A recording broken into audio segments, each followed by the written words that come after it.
vocês? Estou aqui bem basiquinho hoje para corrigir os exercícios que eu passei para vocês sobre eugenia. Bom, muitos de vocês tiveram bastante confusão.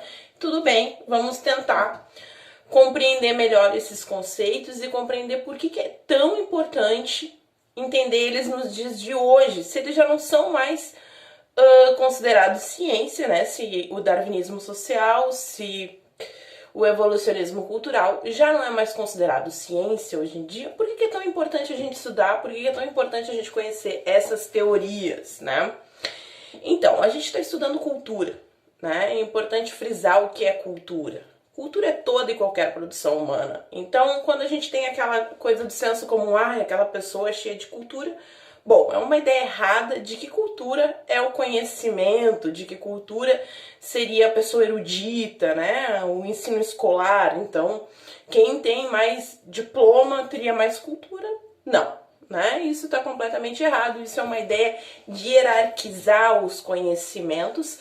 E a antropologia hoje vem justamente contra essa ideia que antigamente a gente tinha, né? Então, podemos perceber que o senso comum, ele ainda trabalha bastante nessa regra, bastante nessa ideia de que existe sim uma evolução, de que existe sim uma hierarquia cultural, que existe sim culturas melhores, mais culturas do que outras. Então, se eu digo pra vocês que eu, só escuto música clássica, eu tô querendo o quê? Dizer que eu sou superior, né? Ai, não, funk? Ui, cruzes, Deus o livre, funk não é cultura.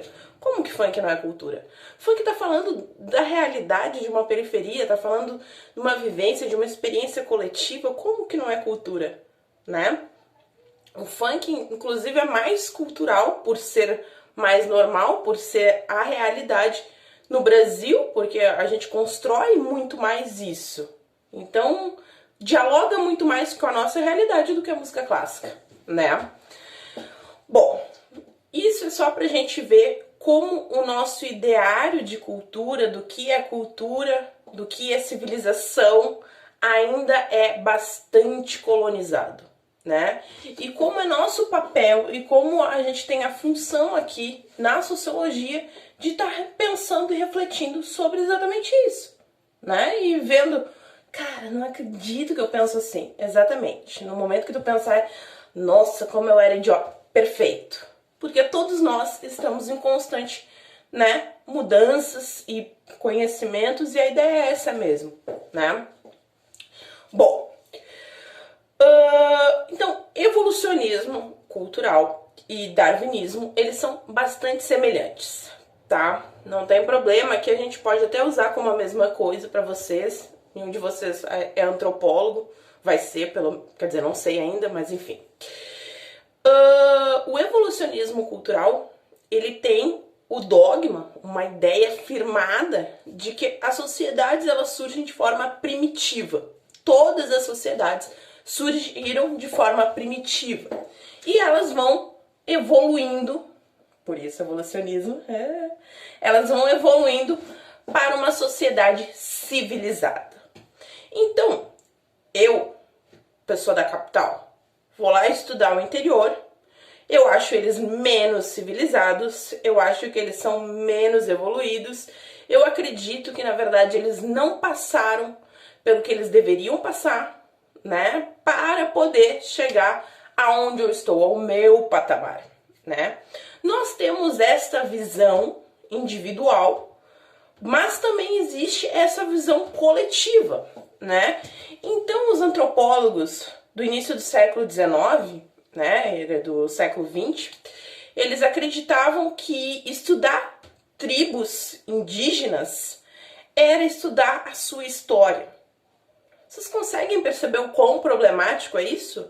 É eu dizer que estudar os ameríndios ou os trobriandeses, como vão fazer vários dos antropólogos, é estudar a minha história. É como se eu voltasse no tempo, porque eles ainda não passaram pela evolução que o meu povo passou. Esse discurso é muito importante pegar, porque assim, ele existe até hoje, né? A gente tá vendo agora com o Covid, por exemplo, várias igrejas indo em tribos indígenas levar a salvação, né? Uma ideia de que, bom, eu tenho conhecimento, eu sei o que é melhor, eu sei o caminho, estou fazendo um favor indo te colonizar, né? Isso aconteceu e isso acontece ainda, principalmente nos países subdesenvolvidos, a gente não usa mais esse termo, mas países de terceiro mundo, só pra gente ficar familiarizado com o termo, tá? Professora de geografia, me desculpa. E o darwinismo social, ele vai surgir lá em 1870, e ele acredita que existem grupos superiores aos outros, né? Uma ideia, é uma tentativa de trazer a teoria de Darwin, de Charles Darwin, que não tem nada a ver com isso, tá? Charles Darwin, desculpa. Mas é uma ideia de tentar pegar essa ideia de que existem grupos que evoluem, grupos que, né, o que fica é o que melhor se adapta. Uma ideia de pegar essa teoria, de pegar essas ideias e dizer que, bom, eu sou branca e eu tenho o crânio, sei lá, 40, 60 centímetros, o meu nariz mede tanto, então eu sou superior, né? Essas teorias, esse darwinismo social, ele foi usado para legitimar diversos discursos. O mais famoso, obviamente, é o nazifascismo, né? O nazismo vai dizer, inclusive existiam médicos nazistas que faziam essa medição, parece engraçado, inclusive, de tão fora do nosso contexto, mas sim, existiam médicos que iam lá, mediam a circunferência da cabeça, o tamanho do nariz, o tamanho da boca, iam ver quem pertencia à raça pura, quem realmente tinha os genes que iam salvar a humanidade. E aí entra a teoria da eugenia, né? Porque o que é eugenia? A eugenia, ela busca uma seleção natural. O darwinismo acredita que existam grupos. A eugenia vai dizer, não adianta eu saber que existem grupos. Eu preciso melhorar a espécie humana. Eu preciso acabar com quem está sujando a humanidade. Então tu vê, esses discursos que a gente escuta em pleno 2020, né? De que tinha que matar todo aquele grupo, porque aquele grupo não presta, vamos fuzilar tudo, que aí a gente salva a nação, né? Porque se matasse todos os corruptos, o mundo seria melhor. Todo aquele discurso fácil, né? É um discurso onde eu me isento da responsabilidade, porque, bom, se os problemas são os indígenas, eu não sou indígena, o problema não sou eu, não tenho o que fazer, lavo minhas mãos, né? Que pena que a sociedade tem vários problemas, mas eu, da raça pura, o que tenho a ver, né? Então a eugenia, ela pensa nisso, a questão da melhoria das raças. Foi o que aconteceu nos campos de concentração, né? Então no nazismo você pega e pensa, bom, existe uma raça superior, existe um grupo superior, existem pessoas, gays, ciganos, indígenas, negros, judeus, todas essas pessoas que não prestam, que são inferiores a mim, né?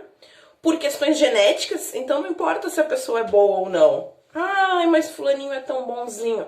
Pois é, ele é bonzinho, né? Mas existe uma questão genética que nunca vai poder fazer ele ser tão bom quanto eu, né? Então essa é a ideia da eugenia, né? Uma ideia de melhorar as raças com um discurso genético, né? Com um discurso cientificista, com um discurso com uma falácia, né? Então essa era a questão 2. A questão 3 qual era? O grande caso que aconteceu dia 25 de maio, nos Estados Unidos, do George Floyd. Sora, mas o que tem a ver? Eu acho que não tem nada a ver. Como assim, gente? Como não tem nada a ver? O racismo tá baseado nessa questão de achar que uma raça é superior à outra, de que existe um grupo superior ao outro, né? Isso é criado lá no processo de socialização primária, isso é criado, o racismo ele é estrutural e a nossa próxima aula é sobre isso, né? Então, como é que isso vai se formar, né? Então, o que o darwinismo, a eugenia, o evolucionismo tem a ver com o caso nos Estados Unidos? Tem a ver que, ainda hoje, no ideário comum, no senso comum, existem pessoas que são menos pessoas que outras, né? E por isso, talvez não mereçam nem viver, né? Se a gente for trazer isso, mas isso é lá nos Estados Unidos. Vale lembrar que nos Estados Unidos os negros são a minoria da população. Se a gente vai trazer isso para o Brasil, no Brasil, a maior parte da população é negra, né? Talvez a gente tenha uma visão errada, uma visão não da realidade um pouco distorcida, porque no Rio Grande do Sul nós temos menos negros, né? Mas tu passa do Paraná, a realidade é bem clara. Então, nós temos mais de 50% da população é negra. E mesmo assim eles são uma minoria. Como assim? Não são minoria numérica, mas são uma minoria quando se fala de direitos, né? No Brasil, nós temos a polícia que mais morre e mais mata, né?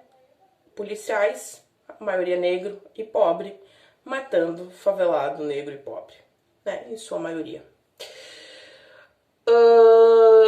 O Brasil, em 2018, matou 18 vezes mais pessoas do que a polícia dos Estados Unidos, né? Quando eu falo que é a polícia que mais morre, que mais mata, eu não tô falando assim, matou 20, não, né? 5 mil brasileiros negros foram mortos em 2018 pela polícia. Mas era tudo favelado vagabundo? Será? Será? A gente vê casos cotidianamente do cara que, confundiu o guarda-chuva com fuzil, confundiu a mochila com droga, que, enfim, vários e vários. E é importante a gente pensar nessas narrativas, né? Quando a gente vê um médico que trafica drogas, como é que é a manchete? Quando a gente vê um pobre negro que trafica drogas, como é que é a manchete? Tudo isso vai construindo esse ideário inconsciente, né? Que depois a gente vai entender melhor quando a gente tratar do racismo estrutural. 3/4 das pessoas mortas pela polícia são negras, né? Então, nós temos uma disparidade muito grande. E isso tá cravado, tá fincado, não é no mau caráter do policial A ou B, no mau caráter da pessoa que discriminou um negro A ou B, no cara do supermercado, da mulher que pegou a bolsa e guardou achando que o cara ia assaltar ela. A gente não pode demonizar essas pessoas. A gente tem que questionar o que faz todo um grupo social, toda uma sociedade acreditar que existe uma cara do crime, que existem pessoas que são menos pessoas que outras, né? Isso está extremamente vinculado ao darwinismo e ao evolucionismo social, de acreditar que existem grupos superiores, grupos que merecem, grupos que estão grupos de poder, né? A elite do poder, como diria Foucault. Então a resposta é bem por aí. É bem por aí, não é isso. Mas a reflexão é bem por aí, né? A grande questão minha para as aulas é não fazer vocês limitarem a Ctrl+C, Ctrl+V, como eu vi muitas respostas iguais, mas trazer uma reflexão. Para que isso serve para minha vida? Por que eu preciso entender isso aqui? O que isso aqui fala da minha vida? Eu vou bater bastante nessa tecla, mas é para vocês realmente fazerem esse movimento de refletirem sobre sou racista. Eu já presenciei o racismo, já presenciei pessoas sendo racistas, né? Eu já passei por isso. Enfim, o quanto... E aí não importa se você é branco ou negro, não.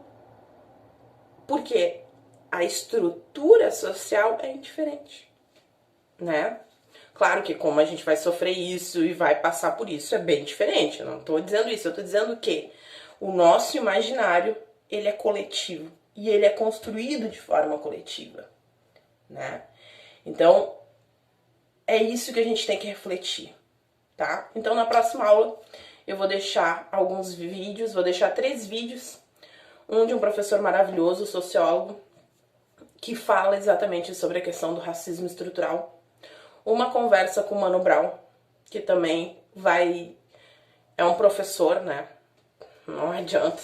As músicas dele, as falas deles, né? Com Drauzio Varela. Outra é a questão de uma mãe. Thaís Araújo, famosa, ok? Mas a questão de uma mãe refletindo sobre o que é ser mãe de uma criança negra no Brasil. E o pior, ser mãe de uma criança, menina, negra no Brasil. Certamente, só por ela ter nascido menina e negra, as chances dela ser abusada são maiores, as chances dela sofrer violência policial são maiores, as chances dela ser estuprada são maiores. Isso, assim como o texto das mulheres que eu trouxe para vocês, cheio de dados, 2 páginas de dados, não sei o que estou dizendo. São dados, são estatísticas, tristes e infelizes, enfim, mas são dados e estatísticas. Não é o que eu penso, não é o que eu acho, e isso tem que ficar claro, né? Quando a gente vai ter uma discussão sociológica, a gente tem que estar embasando essa verdade, esse discurso, não essa verdade, tem que estar embasando esse discurso, fundamentando teoricamente. Tá bom, meus amores? Beijos!